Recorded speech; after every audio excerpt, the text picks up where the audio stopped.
Kidira, situé à la frontière sénégalo-malienne, est un baromètre de l'approvisionnement de moutons de Tabaski, un point de vente stratégique, une zone de transit qui permet de quantifier les entrées et dire si le Sénégal sera autosuffisant ou pas. Et cette année, un surplus est même annoncé. Ces moutons de Tabaski qui sont entrés par Kidira venant de la Mauritanie et du Mali, par rapport à l'année dernière, c'est-à-dire à J-8, on a eu une différence de plus 22 000 petits moutons de Tabaski qui sont déjà entrés dans le territoire. Actuellement, on peut oser dire que les moutons de Tabaski, non seulement il y en aura suffisamment, mais pour toutes les bourses, parce que toutes les catégories de moutons quand même sont passées en quantité suffisante.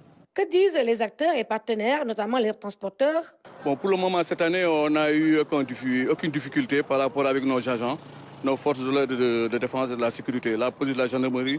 Vraiment, nous n'avons pas eu de problème. Et même s'il y a des problèmes, une fois que nous interpellons le commandant ou bien le sous-préfet, bon, il n'y a pas de problème, il règle le problème, les véhicules vont comme ça. Machallah, tout se passe très bien. Même son de cloche chez les éleveurs et les forces de défense et de sécurité. Cependant, un contrôle minimum sera fait tout au long du corridor.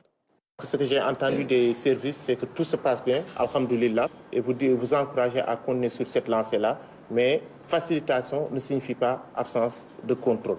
Auparavant, le ministre secrétaire d'État a présidé une réunion bilan de l'état de mise en œuvre du plan d'action Tabaski 2024 avec l'ensemble des acteurs. Au cours des débats, le point sur le financement a été évoqué. Mais ce mécanisme-là, pour qu'il puisse continuer, il faut que aussi les bénéficiaires apprennent à rembourser les dettes. Parce que s'ils ne remboursent pas, le fonds ne pourra plus renouveler. On ne va pas dire que le fonds ne va plus financer, mais on va aller dans les départements où les éleveurs remboursent. À Kidira, à Missira Wadine et au niveau des autres points de vente visités, les moutons arrivent en quantité suffisante, mais malgré les facilités de l'État, le prix reste encore un peu cher.